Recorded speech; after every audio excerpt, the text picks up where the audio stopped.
Hello everyone, welcome back to our channel PWIT Jam and CSI Net and welcome to उद्गम series. अभी तक आपने different lectures देखे जहां पर आपको डिफरेंट PYQs कराए गए और डिफरेंट इंपॉर्टेंट टॉपिक्स कराए गए थे। ये जो सेशन है ये थोड़ा सा स्पेशल है क्योंकि यहाँ पर हम मेजरली सेल बायोलॉजी के जितने भी इंपॉर्टेंट PYQs है वो हम डिस्कस करेंगे। एंड मैंने मेजर फोकस जो है सेक्शन बी के क्वेश्चंस पर रखा है क्योंकि सेक्शन बी के क्वेश्चंस को करना, अगर आप देखेंगे या आपने कभी PYQ देखे होंगे तो क्वेश्चन सेक्शन बी में कुछ क्वेश्चंस ऐसे हैं जो रिपीटेडली पूछे जाते हैं, बस फॉर्मेट चेंज कर दिया जाता है लेकिन आपसे कॉन्सेप्ट सिर्फ और सिर्फ वही पूछा जाता है। जैसे स्ट्रक्चर ऑफ प्लाज्मा मेम्ब्रेन बहुत इंपॉर्टेंट है, हर साल क्वेश्चन आता ही आता है। एक बेसिक आइडिया देने के लिए कि आपको किस तरीके से क्वेश्चंस आते हैं, तो एक ये कलेक्शन है जहां पर आप अपने डिफरेंट PYQs को एनालाइज कर सकते हो। एंड आई होप आपको इससे बहुत हेल्प होने वाली है क्योंकि सेक्शन बी को अगर आप देखो, सेक्शन बी को मुझे ऐसे लगता है ये एक बहुत कॉमन नोशन है हमारे में कि हमें सेक्शन बी तभी आता है जब हम रट्टा मार सकते हैं। मैं नहीं कहूँगी ऐसा नहीं होता।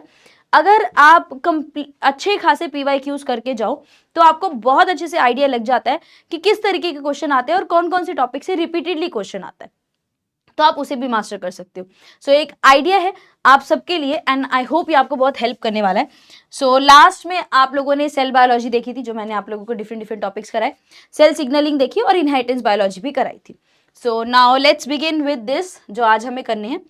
सबसे पहला क्वेश्चन ये है, मैं यहाँ पर एक टाइमर लगाऊंगी ताकि आप लोगों को टाइम पता चले कि आपको इस क्वेश्चन में कितना टाइम इन्वेस्ट करना है। इस क्वेश्चन के लिए आपको मिलेंगे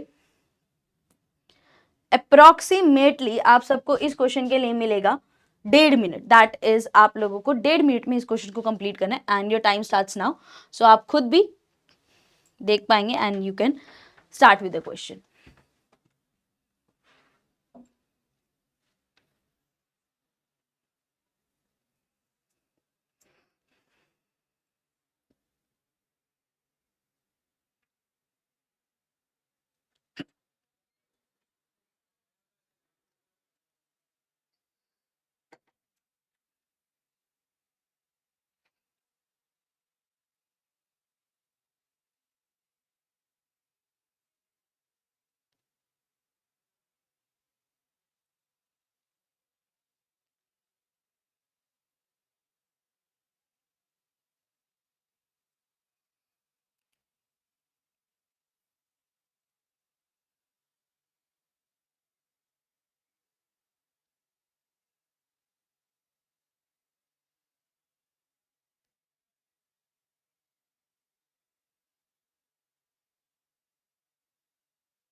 time comes to an end. चलो क्वेश्चन देखते हैं एक बार। You are studying a protein that inserts itself into a model membrane during a reconstitution process. आपने मेम्ब्रेन को डिस्टर्ब किया और उसके बाद मेम्ब्रेन को वापस से रीऑर्गेनाइज होने दिया। आपने मेम्ब्रेन को पहले डिस्टर्ब कर दिया, उसके कंपोनेंट्स को अलग अलग कर दिया और उसके बाद उन कंपोनेंट्स को छोड़ दिया कि अब आप रीअसेंबल हो जाओ। The protein has a N-terminal 18 amino acid hydrophilic segment that is located on the outside of the membrane. एक N-terminal है, N-terminal पर हाइड्रोफिलिक अमाइनो एसिड्स है जो मेम्ब्रेन के बाहर है। 19 amino acid hydrophobic trans membrane segment flanked by negatively and positively charge amino acid. एक hydrophobic segment है, उसके साइड्स में, फ्लैंक मतलब साइड्स पे आपको पॉजिटिव और नेगेटिव अमाइनो एसिड्स देखने को मिलते हैं। And a C terminal domain that resides inside the lumen, और एक सी टर्मिनल है जो ल्यूमन के अंदर प्रेजेंट है। दैट मीन्स जहां पर भी ऑर्गेनेल है उसके इंटीरियर में प्रेजेंट है। और ये कार्टून में इस तरीके से दिख रहा है, आउटर इनर इस तरीके। For proper reconstitution of the protein which of the following will be appropriate. जब रीअसेंबली हो रही है तो आपको ये इंश्योर करना है कि जो प्रोटीन है वो प्रॉपरली ओरिएंट हो जाए। एक खुद सोच के देखो, एक इंटीग्रल प्रोटीन है, इंटीग्रल प्रोटीन का मेन कंपोनेंट क्या होता है? इंटीग्रल प्रोटीन का मेन कंपोनेंट उसका मेम्ब्रेन स्पैनिंग रीजन होता है। अगर मेम्ब्रेन स्पैनिंग रीजन अच्छे से जाके फिट हो गया लिपिड्स के बीच में तो आपका इंटीग्रल प्रोटीन भी सेट हो जाता है, अदरवाइज नहीं होता। तो मेन कंपोनेंट क्या है? मेम्ब्रेन स्पैनिंग रीजन है। और अगर हमें ये इंश्योर करना है कि अच्छे तरीके से प्रोटीन इंसर्ट हो जाए, तो हमें काम भी मेम्ब्रेन स्पैनिंग रीजन पे करना होगा। एंड जिन्होंने भी पढ़ा होगा उनको पता होगा कि मेम्ब्रेन स्पैनिंग रीजन जो है वो हाइड्रोफोबिक अमाइनो एसिड्स का बना होता है। सो क्या करना होगा, increase the number of negatively charge amino acid in the end terminal. And terminal का जब ओरिएंटेशन में कोई रोल ही नहीं है, उसको बाहर की तरफ रहना है, मेम्ब्रेन से दूर रहना है, उसमें चेंज करके क्या चेंज आने वाले, कुछ भी नहीं। दूसरा, increase the number of positively charge amino acid in the C terminal. C terminal का भी फिक्सेशन में कोई रोल ही नहीं है, तो क्यों करना है। Removal of positively charge amino acid from C terminal, जब सी टर्मिनल वाले पॉजिटिव का भी कोई रोल नहीं है, तो इनको भी क्यों करना है। Increase the length of hydrophobic segment, जितना ज्यादा हाइड्रोफोबिक सेगमेंट होगा उतना ज्यादा मेम्ब्रेन स्पैनिंग रीजन होगा, जितना अच्छा मेम्ब्रेन स्पैनिंग रीजन होगा उसी तरीके से जो आपका प्रोटीन है वो लिपिड्स के बीच में इंसर्ट होगा, ओरिएंट करेगा। एंड दैट्स हाउ रिकॉन्स्टिट्यूशन में हमें इंश्योर करना है कि मेम्ब्रेन स्पैनिंग रीजन जो है वो ज्यादा हो। अब क्या क्वेश्चन इस तरीके का आता है, इस तरीके का क्वेश्चन नहीं आता, लेकिन इसको विद द टाइम मॉडिफाई किया गया है। क्वेश्चन पूछा जाता है कि आपका जो मेम्ब्रेन स्पैनिंग रीजन है वो किस किस का बना होता है, या तो अल्फा हेलिक्स का बना होता है या बीटा बैरल का बना होता है, ये क्वेश्चन पूछा जाता है। अगर एक प्रोटीन के पास 7 अल्फा हेलिक्स रीजन है तो उसके कितने मेम्ब्रेन स्पैनिंग रीजन है, जितने आपके अल्फा हेलिक्स होते हैं उतने ही मेम्ब्रेन स्पैनिंग रीजन होते हैं, मतलब 7 हाइड्रोफोबिक सेगमेंट्स, तो 7 ही आपके पास मेम्ब्रेन स्पैनिंग रीजन होंगे। सो इस तरीके से जो है चेंज किया गया है, लेकिन हाँ इंटीग्रल प्रोटीन के मेम्ब्रेन स्पैनिंग रीजन पर बहुत सारे क्वेश्चंस बनते हैं एंड डेफिनेटली हर साल कुछ ना कुछ बन ही जाता है। सो जिन्होंने भी इंटीग्रल प्रोटीन को कवर नहीं किया उनको इंटीग्रल प्रोटीन कवर करना होगा, ये आपके लिए एक एडवांटेज होगा। नेक्स्ट, तो ये एक बहुत सिंपल सा क्वेश्चन, इसके लिए टाइम भी बहुत सिंपल सा दिया जाएगा, सिर्फ और सिर्फ 1 मिनट। 1 मिनट में आपको ये क्वेश्चन सॉल्व करना है।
सो phosphatidylserine, a important component of biological membrane, is located in। phosphatidylserine कहां पर होता है, phosphatidylserine जो है, phosphatidylserine जो होता है वो नॉर्मल कंडीशंस में जो है inner leaflet of plasma membrane पर प्रेजेंट होता है, लेकिन जो स्पेसिफिक कंडीशन है, जैसे फॉर एग्जांपल आपकी अपोप्टोसिस जब होता है उस टाइम पे जो फॉस्फेटिडाइलसीरीन है वो आउटर लीफलेट पे चला जाता है और एज अ सिग्नल काम करता है, ईट मी सिग्नल की तरह काम करता है, ताकि फेगोसाइटिक सेल्स उन अपोप्टोटिक बॉडीज को डाइजेस्ट कर पाए।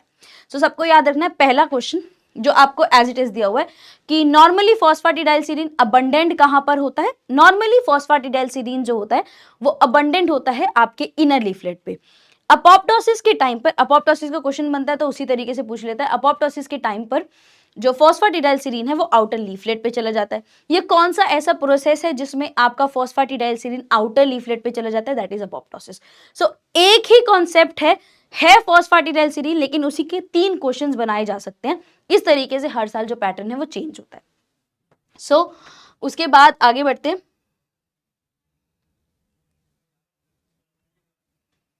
इस क्वेश्चन के लिए आपके पास है 1.5 मिनट।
तो which of the following statement regarding aquaporin और water channels is not correct, कौन सी स्टेटमेंट सही नहीं है?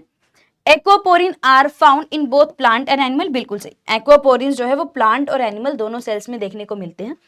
Aquaporins can not transport अनचार्ज molecules like ammonia, aquaporins के थ्रू छोटे छोटे मॉलिक्यूल्स जो होते हैं ना वो आसानी से पास कर सकते हैं, तो ये स्टेटमेंट इनकरेक्ट है। हमेशा याद रखोगे एक्वापोरिन्स के थ्रू जो स्मॉल साइज मॉलिक्यूल्स होते हैं, अनचार्ज मॉलिक्यूल्स होते हैं, वो बहुत आसानी से पास कर सकते हैं, and this statement is incorrect. Phosphorylation and calcium concentration regulates aquaporin activity, बिल्कुल सही। Activity of aquaporin is regulated by pH and reactive oxygen species, सही। ठीक है, सो एक्वापोरिन का क्वेश्चन अब जो होता है उसके स्ट्रक्चर पे क्वेश्चन बहुत आता है, तो एक्वापोरिन का स्ट्रक्चर कर लेना। कौन से अमाइनो एसिड रिच होता है एक्वापोरिन, उस पे क्वेश्चन बहुत आता है। एक्वापोरिन का यूज जो होता है वो वाटर को ट्रांसपोर्ट करने के लिए होता है, तो ये सब चीजें इस पॉइंट ऑफ व्यू से इंपॉर्टेंट है। सो लिपिड ड्राफ्ट का क्वेश्चन, एंड इसके लिए आपके पास है 1 minute.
Molecules primarily responsible for the formation of lipid draft.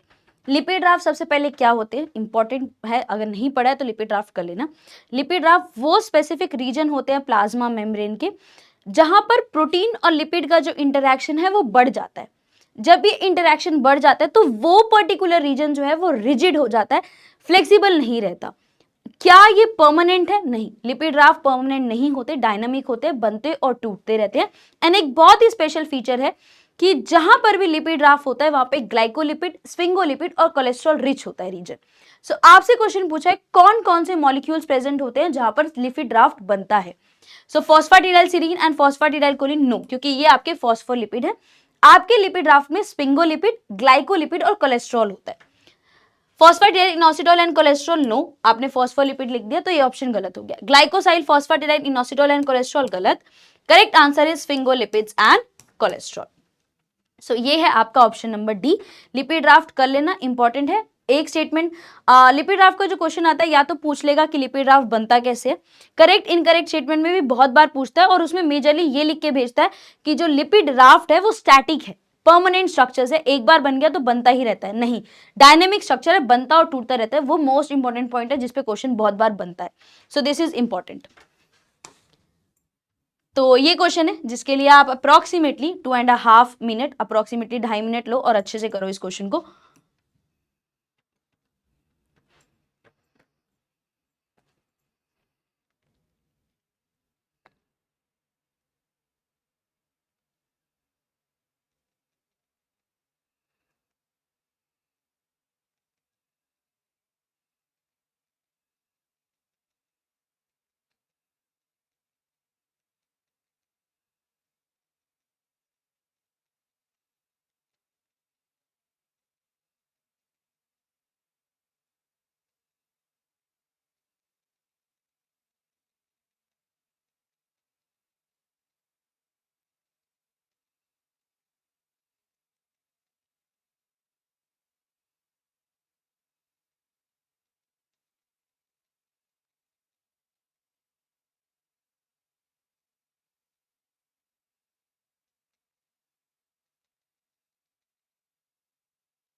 So lipid rafts are involved in signal transduction in cells. Rafts have composition different from rest of the membrane. Raft का जो composition है membrane से अलग होता है. Rafts were isolated and found to have cholesterol to sphingolipid ratio of 2:1. Cholesterol to sphingolipid ratio is 2:1. That is अगर एक sphingolipid होगा तो उसके कंपैरिजन में दोगुने कोलेस्ट्रॉल होंगे. तो अगर मैं सोचूं मेम्ब्रेन में स्फिंगोलिपिड x है तो कोलेस्ट्रॉल कितनी हो गए? सिंपली 2x हो गए, डबल है उसके. The estimated size of raft is 35 nanometer square. Raft का साइज कितना है? राफ्ट का साइज है 35 nanometer square. That is 3500 angstrom square. ठीक है. If the surface area of cholesterol is 40 angstrom. Cholesterol कितना है? 40 एर्मस्ट्रॉन्ग का है. वहीं पर जो आपका स्फिंगोलिपिड है वो 60 एर्मस्ट्रॉन्ग का है. अब ये सोचोगे कि टोटल राफ्ट किससे बना है? कोलेस्ट्रॉल और स्फिंगोलिपिड से बना है. तो कोलेस्ट्रॉल का टोटल मास प्लस स्फिंगोलिपिड का टोटल मास अगर प्लस करते हो तो राफ्ट का मास आ जाएगा. Very simple. तो मैं अगर ये करूं cholesterol mass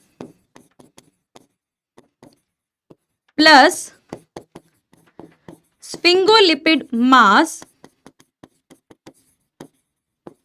equals to total mass of raft. एक कोलेस्ट्रॉल का मास कितना है? एक कोलेस्ट्रॉल का मास है 40. एक कोलेस्ट्रॉल का मास है 40.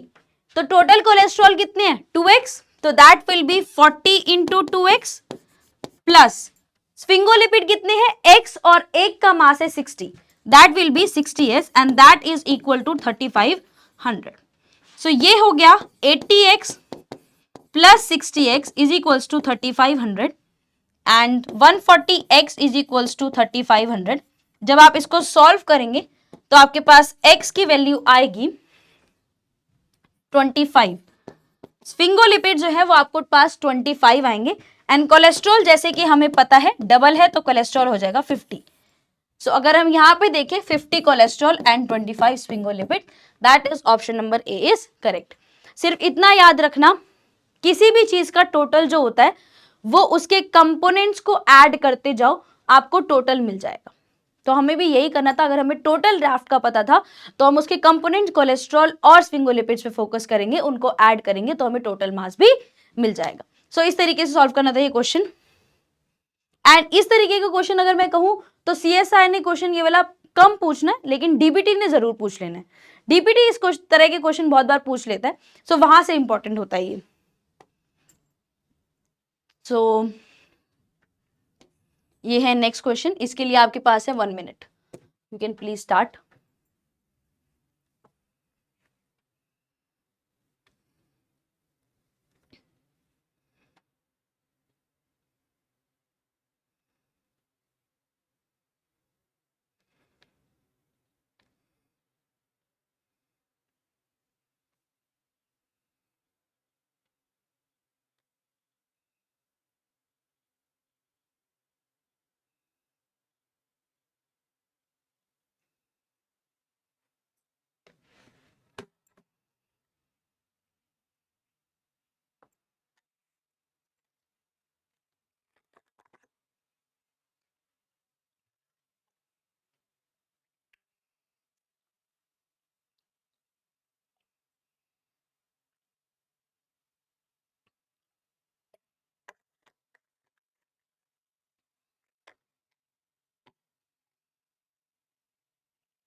सो सिंपल सा, बहुत सिंपल सा क्वेश्चन है जो पूछ रहा है कि जो आपके ग्लाइकोलिपिड्स और स्फिंगोमाइलिन है वो प्रोड्यूस होते हैं.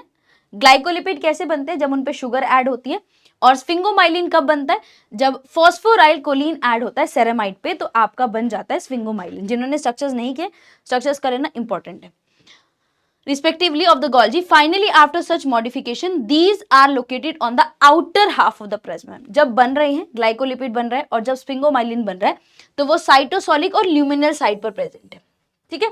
लेकिन फाइनल लोकेशन क्या है, प्लाज्मा मेम्ब्रेन की आउटर, प्लाज्मा मेम्ब्रेन का आउटर सरफेस इनकी फाइनल लोकलाइजेशन है। और किस वजह से होंगे, जब ये बन रहे हैं साइटोसोलिक और ल्यूमन साइड पर और फाइनली आउटर मेम्ब्रेन पर प्रेजेंट है, दैट मींस इन्होंने अपनी मेम्ब्रेन चेंज की है, इन्होंने एक लीफलेट से दूसरे लीफलेट पे जंप किया है। एंड एक लीफलेट से दूसरे लीफलेट पे जंप करने के लिए क्या करना होता है, फ्लिप फ्लॉप मूवमेंट होती है, that is flip flop movement of these molecules in the Golgi membrane catalysed by proton pump. Flip flop movement को यूज करते हुए ये जो है अपनी लीफलेट को चेंज करेंगे एंड फाइनली प्लाज्मा मेम्ब्रेन पर आउटर लीफलेट पे देखने को मिलेंगे। अगले क्वेश्चन बहुत आसान है, 45 सेकेंड्स का क्वेश्चन है, जल्दी जल्दी कर सकते हैं आप, बहुत डायरेक्ट क्वेश्चन है।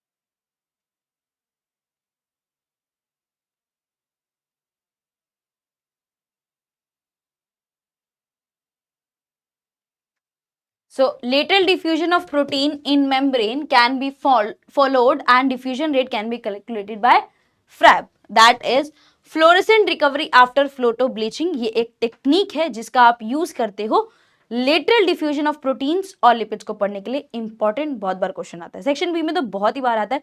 लेटरल डिफ्यूजन को किससे पढ़ते हैं, फ्रैब से पढ़ते हैं। फ्रैब का यूज क्या है, लेटरल डिफ्यूजन ऑफ प्रोटीन को पढ़ने के लिए, इंपॉर्टेंट। Next question. ये है आपके 1 मिनट का सवाल, तो आप इसको 1 सेकेंड 1 मिनट में कर सकते हैं।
तो labeling of membrane spanning domain of any integral membrane protein is in a given plasma membrane vesicle without disrupting the structure is successfully carried out by।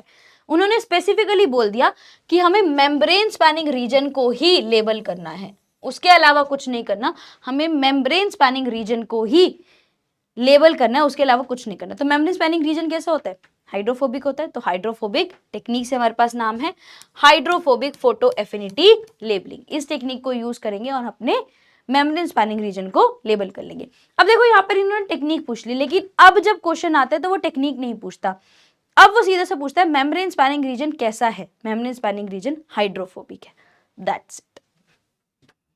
Proceeding to next question. इस question के लिए आपके पास है 1.5 minute, 1.5 minute के लिए आप इस क्वेश्चन को अटेम्प्ट करेंगे।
So both sphingomyelin and phosphoglycerides are phospholipid.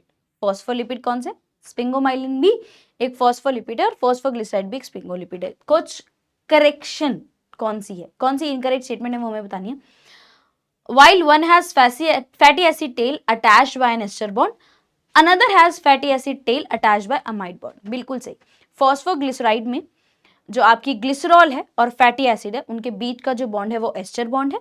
वहीं पर स्पिंगोमाइलिन के केस में जो आपकी सेरामाइड है उसके और फैटी एसाइड चेन के बीच में जो बॉन्ड है वो अमाइड बॉन्ड है। तो दिस स्टेटमेंट इज करेक्ट।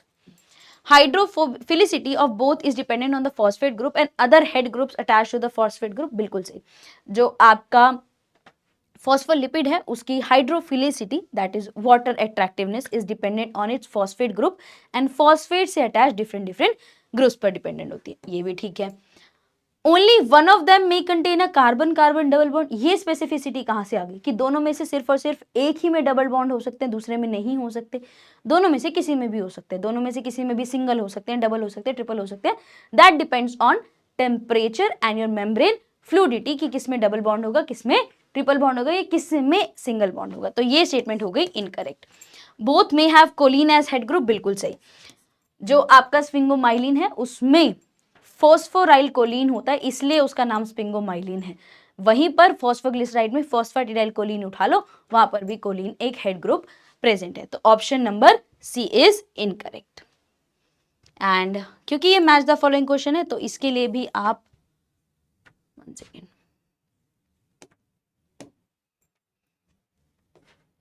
इस मैच द फॉलोइंग के लिए भी आप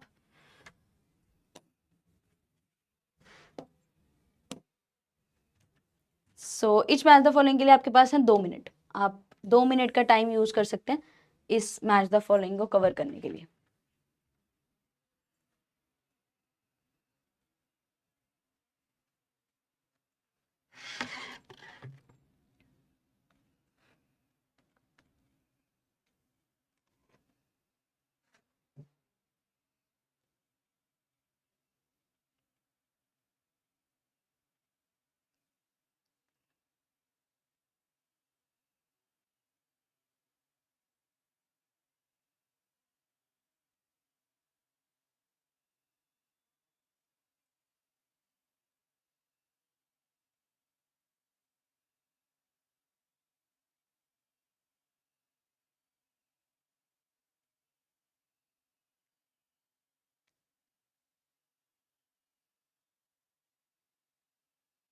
ध्यान से क्वेश्चन को करोगे तो आधे मिनट का क्वेश्चन है और जो बहुत ज्यादा ध्यान से करेगा वो 2 मिनट में कर सकता है।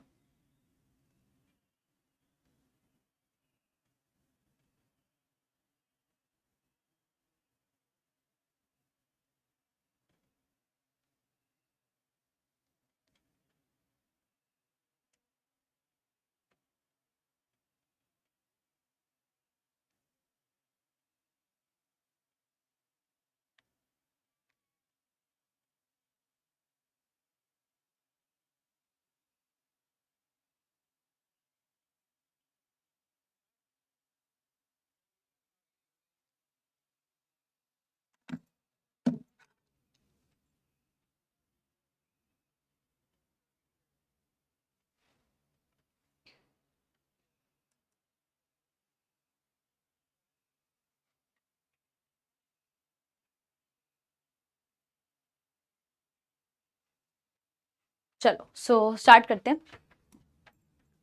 लाइपेसिस लिपिड डाइजेशन करने वाले तो क्या करते हैं? Hydrolysis of try acyl glycerol. हमारा जो ए का थर्ड है वो हमारे पास सिर्फ और सिर्फ एक ही ऑप्शन में था, तो पहले ही हमारे 3 ऑप्शन इनकरेक्ट होते हुए हमें ऑप्शन नंबर ए सही मिल गया। इसलिए बोला था जिन्होंने ध्यान से किया उनके लिए आधा मिनट, जिन्होंने बहुत ध्यान से किया उनके लिए 2 मिनट। फ्लिपेसिस क्या करते हैं? आउटर से इनर लीफलेट पे भेजते हैं। आई आ रहा है इनके बीच में तो हमेशा याद रखोगे आई मतलब इनर लीफलेट की तरफ भेजते हैं। इनर लीफलेट वाला ऑप्शन अगर हम देखें तो हमारे पास है catalysis ATP dependent translocation of amino phospholipids, phosphatidyl ethanol amine and phosphatidylserine from the extracellular to the cytosolic leaflet. Cytosolic means inner leaflet की तरफ भेजते हैं। फ्लोपेसिस O stands for outer, ये inner से outer पर भेजते हैं। सो ये क्या करने वाले, A T dependent translocation of plasma membrane phospholipids from the cytosolic to the extra cellular leaflet. Scramblase concentration dependent manner में काम करते हैं और किसी को भी कोई भी मेम्ब्रेन पर ट्रांसफर कर सकते हैं। So with this question is done. याद कर लेना फ्लिपेसिस क्या है, स्क्रैम्बलेज क्या है, फ्लाइपेसिस क्या है, सब पता होना चाहिए। फ्लिप फ्लॉप तो बहुत अच्छे से पता होना चाहिए, या तो मैच में पूछ ले फ्लिप फ्लॉप, या फिर सिंपल स्टेटमेंट में पूछ ले, पूछा जाता है।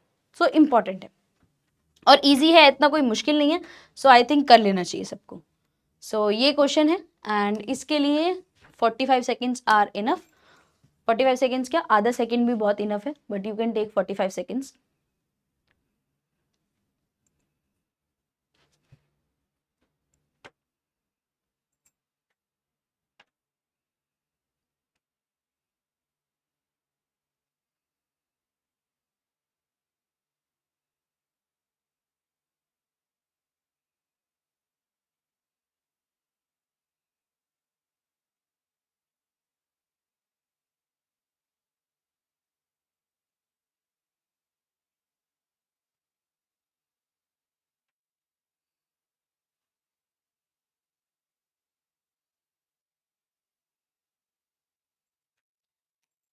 Most common type of phospholipid in the cell membrane of nerve cell is sphingomyelin. Most abundant phospholipid बोलो, most common बोलो, that is nerve cell में जो most abundant phospholipid है that is sphingomyelin। ठीक है, नेक्स्ट क्वेश्चन। भाई जिन्होंने plasma membrane नहीं किया, स्ट्रक्चर ऑफ प्लाज्मा मेम्ब्रेन नहीं किया, उनको बोल रही हूँ कर लेना। स्ट्रक्चर्स इंपॉर्टेंट है, प्लाज्मा मेम्ब्रेन, फॉस्फोलिपिड का स्ट्रक्चर, फॉस्फोग्लिसराइड का, स्फिंगोलिपिड्स का, सबका स्ट्रक्चर इंपॉर्टेंट है। उसके साथ साथ कौन सा फॉस्फोलिपिड अबंडेंट है, कौन सा इनर लीफलेट में अबंडेंट है, कौन सा आउटर में अबंडेंट है, ये सारे क्वेश्चंस बहुत इंपॉर्टेंट है, सबको ये कवर करने। सो इस क्वेश्चन के लिए आपके पास है 1 minute, so you can start doing the question.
So the membrane lipid molecules assemble spontaneously into bilayer when placed in water and form a closed spherical structure known as. So एक closed spherical structure water molecules की presence में जो बनता है that is your liposome। होता क्या है, lipid bilayer होती है, लिपिड बाइलेयर बनती है, स्फेरिकल लिपिड बाइलेयर मिलती है एंड वहां पे सेंटर में वाटर मॉलिक्यूल प्रेजेंट होता है या फिर होलो स्पेस होता है, that is known as liposome. So अगर एक मेम्ब्रेन लिपिड्स को रखा जाए in the presence of water तो आपको लाइपोसोम देखने को मिलता है। नेक्स्ट क्वेश्चन, इसके लिए आपके पास है 1.5 मिनट। 1.5 मिनट में आप ये क्वेश्चन कर सकते हैं। ध्यान से पढ़िएगा क्वेश्चन, किसका डिफ्यूजन कोफिशिएंट ज्यादा है, किसका कम है।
What is the importance of membrane spanning region? Membrane spanning region जो है वो आपके प्रोटीन को, वो इंटीग्रल प्रोटीन को मेम्ब्रेन से टाइटली बाउंड करता है, मेम्ब्रेन के अंदर एम्बेडेड करता है। सो अगर कोई चीज किसी चीज को टाइटली बाउंड करके रख रही है तो क्या वो आसानी से मूव कर पाएगी? नहीं कर पाएगी। Very simple thing. Using FRAP, fluorescence recovery after photo-bleaching techniques, diffusion coefficient of three integral membrane proteins M1, M2, M3 in a kidney cell is calculated as this. So M1 जो है वो 1 micrometer move कर रहा है 1 second में। जो M2 है वो मूव कर रहा है 0.05 माइक्रोमीटर पर सेकेंड, एंड जो M3 है वो मूव कर रहा है 0.005 माइक्रोमीटर पर सेकेंड। ठीक है। Considering fluid mosaic nature of biological membrane and relationship of structural organisation of integral membrane protein with diffusion coefficient, which protein will have highest number of integral membrane protein. Question शुरू करने से पहले ही बता रही थी, जब वो रीजन, इंटीग्रल प्रोटीन का जो मेम्ब्रेन स्पैनिंग रीजन है, वो उस प्रोटीन को मेम्ब्रेन के साथ टाइटली बाउंड करता है, उसको जकड़ के रखता है, तो क्या वो आसानी से मूव कर पाएगा? नहीं। जिसके पास जितना ज्यादा मेम्ब्रेन स्पैनिंग रीजन, उनमें मूवमेंट उतनी कम होने वाली है। तो सबसे ज्यादा मेम्ब्रेन स्पैनिंग रीजन किसमें होंगे? जिसमें सबसे कम मूवमेंट है। सबसे कम मूवमेंट हम देख पा रहे हैं M3 में, एंड वेरी सिंपली सबसे ज्यादा मेम्ब्रेन स्पैनिंग रीजन किसमें होंगे? M3 में। टाइटली बाउंड एसोसिएशन है तो मूवमेंट सबसे कम, जिसमें सबसे ज्यादा टाइटली बाउंड रीजन, उसमें मूवमेंट और भी ज्यादा कम। इस क्वेश्चन के लिए सिर्फ और सिर्फ आपके पास है 30 seconds.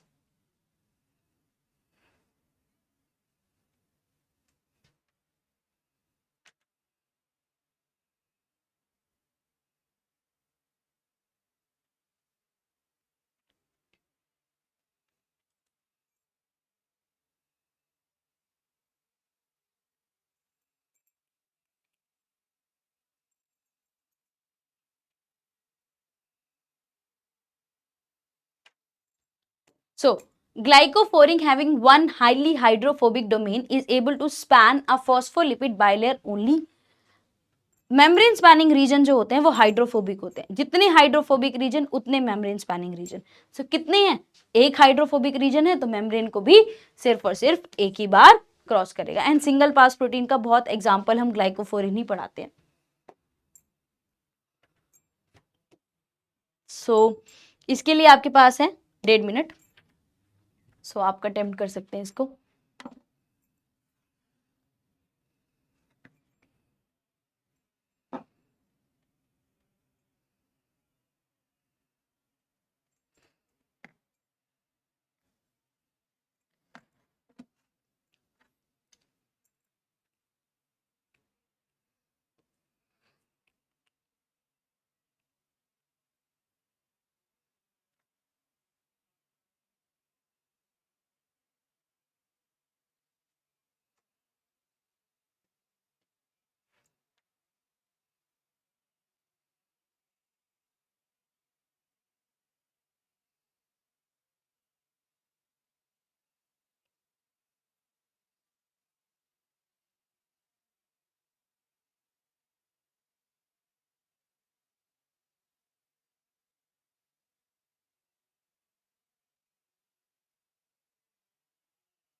So, which of the following describes the primary function of lipases?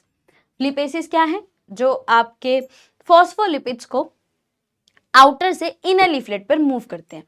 Help in increasing lipid protein interaction in the outer leaflet? No. Move certain phospholipids from one leaflet to another? बिल्कुल सही लिखा। Localise more negatively charge membrane proteins in the lipid bilayer? No. cause uncoupling of V snares and T snares after fusion of incoming vesicles with the target membrane. No, गलत. So correct answer is फ्लिपेसिस क्या करते हैं, proteins को outer leaflet से inner leaflet पर move करते हैं, outer leaflet से इनर लीफलेट पर मूव करते हैं. Next question. तो इसके लिए आपके पास है 2.5 minute.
So, sphingolipids and cholesterol molecules of the lipid bilayer aggregate into multiple tiny rafts instead of a single large one.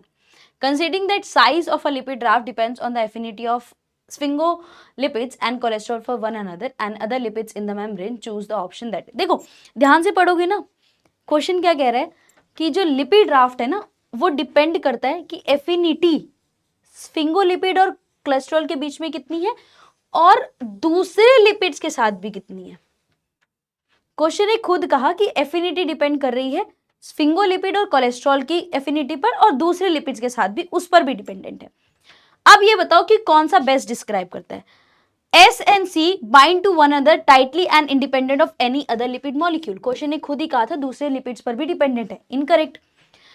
S and C bind to one another with same affinity as they bind to other lipid molecules. सोच के देखो, अगर जितनी tightly या जितना loosely sphingolipid और cholesterol एक दूसरे से बाइंड कर रहे हैं उतनी ही एफिनिटी के साथ दूसरे से भी इंटरैक्ट करें, तो एक रीजन इतना रिजिड होके दूसरा रीजन इतना लूज क्यों है.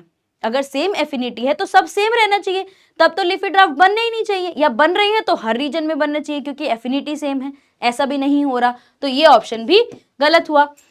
S and C bind to one another with high affinity under the influence of some cytoskeleton elements. There is no role of cytoskeleton elements in the formation of lipid raft. So this is incorrect. S and C have slightly higher affinity than any other lipid molecules of the membrane and are in dynamic equilibrium with their flow free forms. जो मैंने अभी आपको समझाया था कि जो lipid drafts हैं वो डायनामिक स्ट्रक्चर्स हैं, वो बन सकते हैं, टूट सकते हैं. तो ये जो इक्विलिब्रियम है बनने और टूटने में, उसकी वजह से लिपिड ड्राफ्ट बनता है. और क्यों बनता है? क्योंकि स्फिंगोलिपिड और कोलेस्ट्रॉल के बीच में थोड़ी सी ज्यादा एफिनिटी है as compare to other lipids. So correct answer is option number D. Question को ध्यान से पढ़ोगे तो आंसर का आइडिया भी मिलेगा। नेक्स्ट क्वेश्चन, सो बहुत आसान क्वेश्चन है, 45 सेकेंड्स।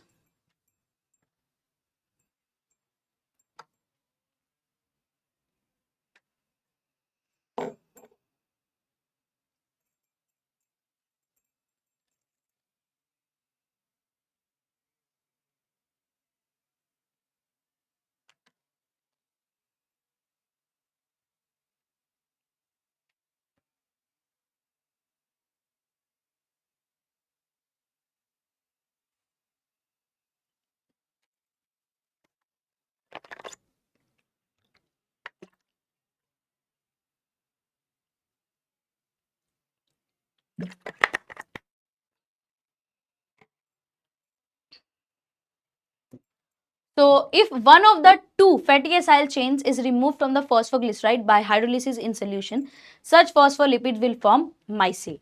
And ये अभी से याद रख लो, अगर एक फैटी एसिड चेन है,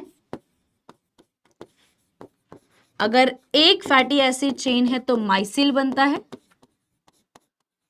एंड अगर टू फैटी एसिड चेन होती हैं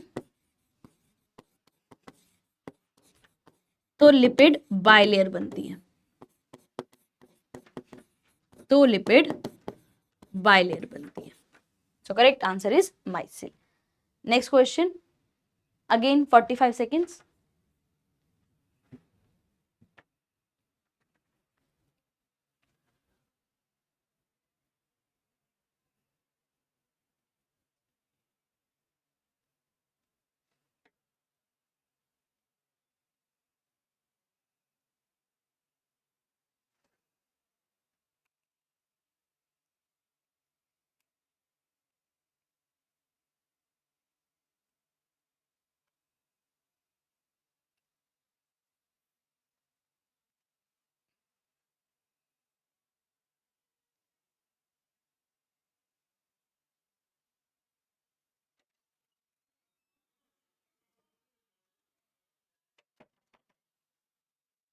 Which of the following is not involved in the formation of lipid raft?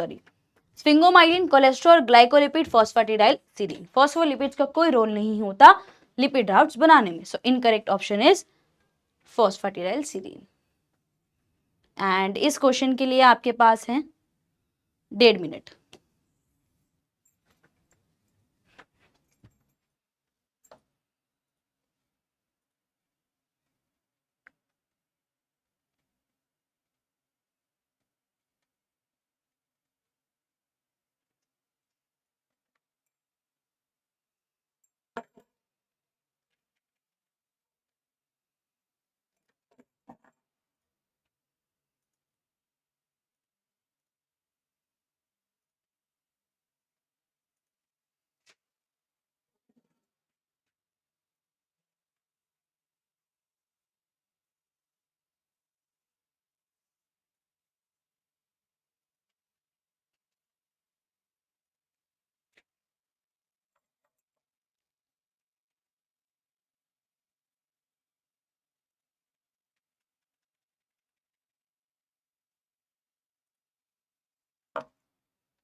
Which of the following statements given below is incorrect? कौन सी incorrect है?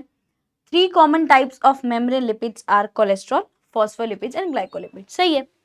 Phosphoglycerides carry a glycerol backbone, 2 fatty acid chain and phosphorylated alcohol. ये भी ठीक है। अभी पहले बताया, जिन्होंने स्ट्रक्चर्स नहीं किए प्लीज कर लेना, इंपॉर्टेंट है। Most phospholipids and glycolipids form bimolecular sheets rather than micelles in aqueous media. Phospholipids और glycolipid दोनों के पास ही दो फैटी एसिड चेन होती है, तो ये लिपिड बाइलेयर बनाती है. Common alcohol moieties in phosphoglycerides are glycerol, inositol, choline and ethanolamine. Tyrosine, no, tyrosine नहीं होता. So tyrosine गलत होते ही D is the correct answer. तो incorrect statement है option number D. Next. Okay.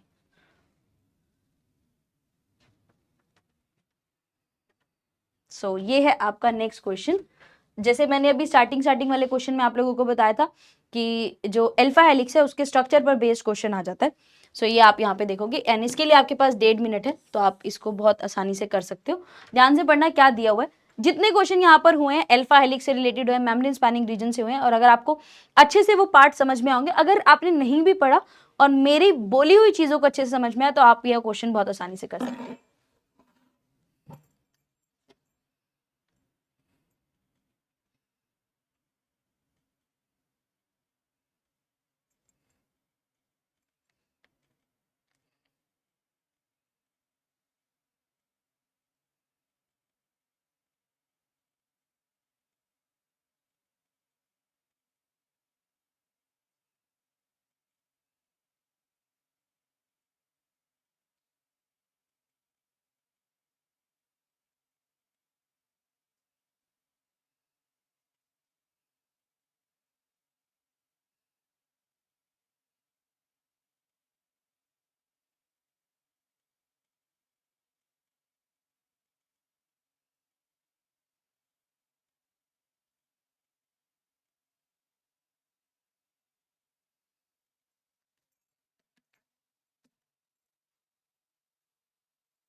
Okay. A membrane associated protein is composed of 7 alpha helices with each helix containing 19 hydrophobic residues. While treating the membrane with all kinds of proteases, a major portion of this protein remains intact. Treatment with high, सबसे पहले तो कितने alpha helix हैं? 7 alpha helix reason है. Alpha helix होते किस में है? इंटीग्रल प्रोटीन में होते हैं. ठीक है. उसके बाद जब हमें डिस्क्रिप्शन दे रहा है तो बोल रहा है कि प्रोटीन जो है हाई सॉल्ट भी हो गया, बफर भी कर लिया, लेकिन प्रोटीन फिर भी डिसोसिएट नहीं हुआ. Most difficult to remove protein is also integral protein. तो प्रोटीन कौन सा है? प्रोटीन पेरिफेरल प्रोटीन है? नहीं है, इंटीग्रल प्रोटीन है. और 7 ट्रांस मेम्ब्रेन रीजन भी है क्योंकि अल्फा हेलिक्स रीजन 7 है. पेरिफेरल प्रोटीन है? बिल्कुल नहीं है. तो this is incorrect. Next question, इसके लिए आपके पास है 1.5 minute.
A group of scientists performed an experiment where the artificially fused mouse cells with monkey cells mouse cells ली और मंकी सेल्स ली, इन दोनों को फ्यूज किया। The resulting fuse cells were labelled with fluorescently tagged antibodies against mouse and monkey surface receptor proteins X and Y. So जब इन दोनों को फ्यूज किया गया तो जो मंकी सेल्स के सरफेस पर रिसेप्टर्स थे उनके अगेंस्ट एंटीबॉडीज भी लाई गई, और जो माउस वाले सरफेस प्रोटीन्स के रिसेप्टर्स थे उनके अगेंस्ट भी एंटीबॉडीज लाई गई। जब टाइम 0 था, मतलब जस्ट अभी फ्यूजन हुआ ही है, तो दोनों रिसेप्टर्स तो थे अपने अपने रीजन्स में थे, कन्फाइंड थे, अपनी जगह पे थे, लेकिन 60 मिनट्स के बाद दोनों टाइप ऑफ रिसेप्टर्स जो थे वो मिक्स हो गए, जो टैग्स थे वो मिक्स हो गए। तो ऐसा क्यों हुआ? What are your receptors? Proteins. Proteins mix हो गए मेम्ब्रेन पे। मान लो ये फ्यूज्ड मेम्ब्रेन थी, ये ऐसी मेम्ब्रेन है जो फ्यूजन के बाद बनी, यहां पर माउस के रिसेप्टर्स हैं और यहां पर मंकी के रिसेप्टर हैं। हुआ क्या, कुछ टाइम के बाद ये मिक्स हो गए, अपने अपने रीजन से मिक्स हो गए। मिक्स कैसे हुए? मतलब अपनी जगह से मूव करे हैं तभी तो मिक्स हो पाए हैं। तो the proteins in cytoplasm in are in dynamic state. अगर प्रोटीन साइटोप्लाज्म वाले डायनेमिक स्टेट में है तो वो, क्योंकि टैग तो सरफेस रिसेप्टर्स पर है ना, अगर साइटोसॉल के प्रोटीन्स भी डायनेमिक में हैं तो भी टैग्स क्यों स्प्रेड हो रहे हैं? टैग्स तो स्प्रेड नहीं होने चाहिए थे। अगर साइटोस, हमें मतलब इससे कि हमारे रिसेप्टर्स मूव कर रहे हैं, तो हमें ऑप्शन भी ऐसा ढूंढना है कि रिसेप्टर मूव करे। साइटोप्लाज्म के अगर प्रोटीन डायनेमिक स्टेट में है तो भी हमसे कोई फर्क नहीं पड़ने वाला। Protein on the membrane are in dynamic state. Yes, जो रिसेप्टर्स हैं वो डायनेमिक स्टेट में थे, जिसकी वजह से उन्होंने अपनी पोजीशन चेंज करी, उन्होंने अपने आप को डिफ्यूज किया। एज अ रिजल्ट जो मिक्सिंग है वो देखने को मिली। Surface membrane proteins interchange with cytosolic protein, तो टैग साइटोप्लाज्म में जाना चाहिए था ना। अगर इंटरचेंज हो रहा है तो टैग वाले जो रिसेप्टर्स है वो साइटोप्लाज्म में जाना चाहिए। ऐसा कोई टैग हमें साइटोप्लाज्म में बताया ही नहीं गया, तो ये ऑप्शन भी गलत। Membrane surface protein are in static phase. अगर वो स्टैटिक हैं तो स्प्रेड कैसे हुए? तो वो अपनी जगह पे फिक्स्ड होने चाहिए थे, यही सेल हमेशा रहनी चाहिए थी, ऐसे कैसे बन गई? नहीं बन सकती। दैट इज वाई वो डायनेमिक स्टेट में है। नेक्स्ट क्वेश्चन, इसके लिए आपके पास है 1 मिनट।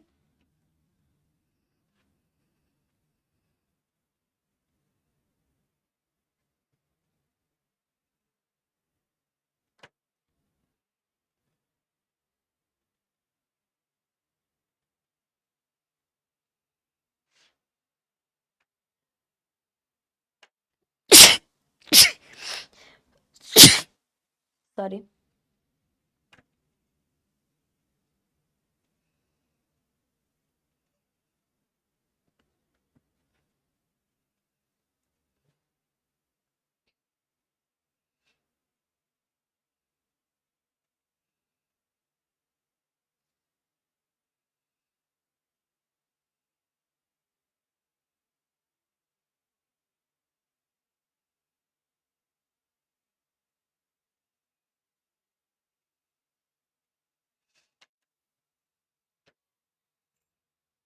सो एसिटाइल कोलिन का जो रिसेप्टर है वो किस तरीके का है? वो है ligand gated ion rich channels.